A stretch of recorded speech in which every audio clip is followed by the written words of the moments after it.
রায়গঞ্জ শহরের মোহনবাটিতে মদের দোকানে তাণ্ডব ও লুটপাট, মদ্যপ যুবকদের উচ্ছৃঙ্খল আচরণে চাঞ্চল্য এলাকায়। রায়গঞ্জ শহরের প্রাণকেন্দ্র মোহনবাটিতে এক মদের দোকানে তাণ্ডব ও লুটপাট চালালো একদল মদ্যপ যুবক। এই ঘটনায় এলাকায় ব্যাপক চাঞ্চল্যের সৃষ্টি হয়। ঘটনার খবর পেয়ে ঘটনাস্থলে পৌঁছায় রায়গঞ্জ থানার পুলিশ বাহিনী। তারা দ্রুত ঘটনাস্থলে পৌঁছে বেশ কয়েকজন যুবককে আটক করে।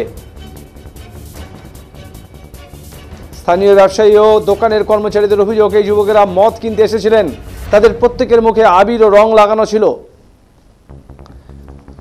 এই মদ দিতে কিছুটা দেরি হয়, তারা দোকানে তাণ্ডব শুরু করেন। এ সময় তারা দোকানের প্রচুর মদের বোতল ভেঙে ফেলেন এবং দামি দামি মদের বোতল লুট করে নিয়ে যান বলে অভিযোগ। দোকানের কর্মচারীদের মধ্যে যুবকদের আচরণ ছিল অত্যন্ত উচ্ছৃঙ্খল এবং তারা দোকানের সম্পত্তি নষ্ট করার পাশাপাশি কর্মচারীদের হুমকি দেয়। এই ঘটনায় এই ব্যাপারে স্থানীয় ব্যবসায়ীরা আতঙ্কিত হয়ে পড়েছেন। তারা জানান, এমন ঘটনা এর আগে কখনো দেখেননি এবং এই ধরনের ঘটনার পুনরাবৃত্তি রোধে কঠোর পদক্ষেপ গ্রহণ করুক প্রশাসন।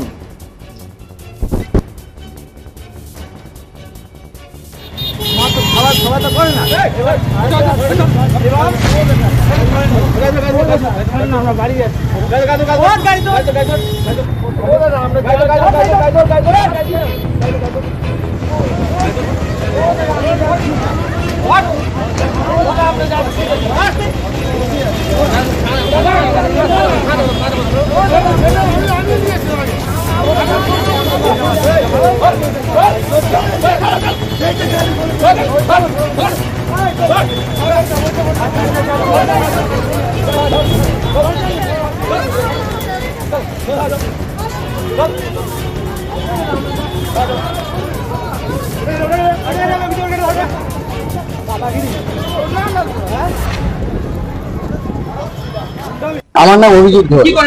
আমি এখানে ক্যাশে ছিলাম। এবার ওরা পুরো মুখে রং মেখে আসলো, এসে নিয়ে বলছে দাদা 4টা কাগজবাজ নেবো।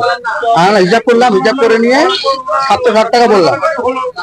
এবার ওরা বলছে যে এবার নিজেদের মধ্যে ওরা বিভিন্ন ডিসকাশন করছে যে এত দাম কি হবে, 190 করে 4টা 760 টাকা।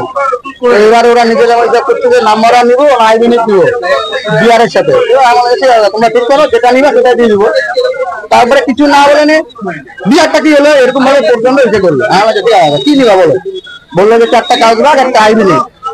এটা নিলে এবার প্রচন্ড রয়ে গেল। অতক্ষণ লাগে, তোরা এতগুলো লোক আছি এই আমাদের ঠিক আছে যাই হোক, তোমরা রং খেলতে খেলো, যাও আনন্দ করো। এইটাই এবার ওরা চেপে যাচ্ছে সবার উপরে। লুটপাট ওরা অনেক রকম মাল নিয়ে গেছে। ওখানে তিন চারটা হ্যান্ডেল পেপার ছিল, প্রচন্ড যা যা হাতের কাছে ছিল হাতটা সব নিয়ে গেছে। তুমি এই দোকানটা হচ্ছে আমার কাকার দোকান। তো আমি বাড়িতেই ছিলাম, আমার দোকান ওই সামনে আছে। তো আমাকে আমার ভাই, এই উপরে আমার একটা অন্তর দোকান আছে, ভাই ফোন করে বললো নিচের দোকানে কাকার দোকানে ভাঙচুর করছে। তো আমি তারপর দৌড়াই এলাম।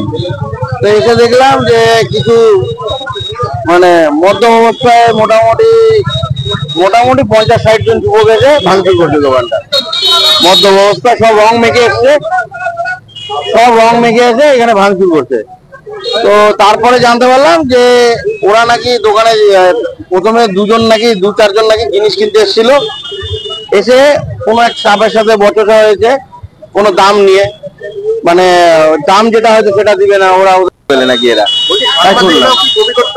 হ্যাঁ, আমার সামনে তো এই একজন ইনাকেই তো ধাক্কাধাক্কি করলো।